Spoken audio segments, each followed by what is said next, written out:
Kakausap ko lang sa Isipulong. Kausap ko siya. Tsaka si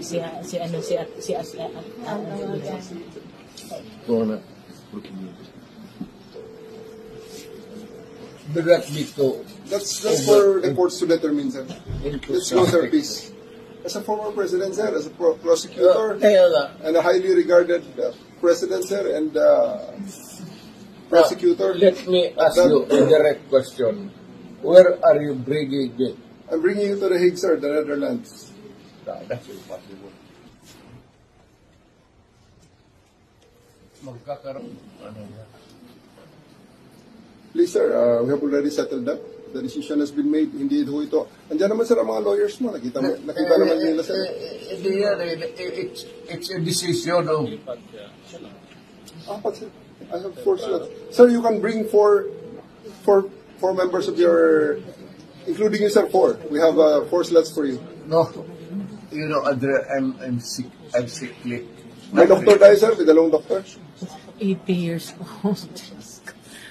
Hindi lumalabas ng ano ang Sila. Let him speak. I'm sickly. You have to determine first if I am fit for travel. Yes, sir. We're going to ask our doctor now, sir, to examine you. If you will allow us, sir. Ito, sir, ang doctor natin, sir. Colonel Rico. Asan ang mga gamit mo? Isang surgeon, sir. You cannot... Alam mo, ang history ng health ng tao, hindi nakakuha ng Tingin. ocular Inspection. You have to go to my doctor. Hospital muna. Let him explain. Tignan mo ang record. Sabihin mo ang gobyerno, titignan mo na yung record. Hindi pwede yung gano'n. Gestapo yan. Alam mo, kung gagawin sa'yo yan, hindi ka malituyahan yan. Why bring me to The Hague when may court of first instance already?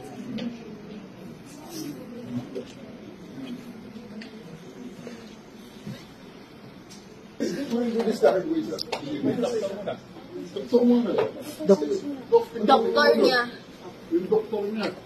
Yung doktor niya, papuntahin niyo, tawagin niyo. Hindi, tawagan ko. Doktor niya ang kailangan niya. Diyos ko, anong klase yan? Vital signs lang? Ganyan, ocular ninyo? Madami siyang sakit, kailangan niya yung doktor niya.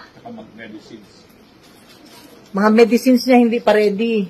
Sa mga gamot mo niya, aalis siya. Alam niyo ba yun? Marawang ang sakit.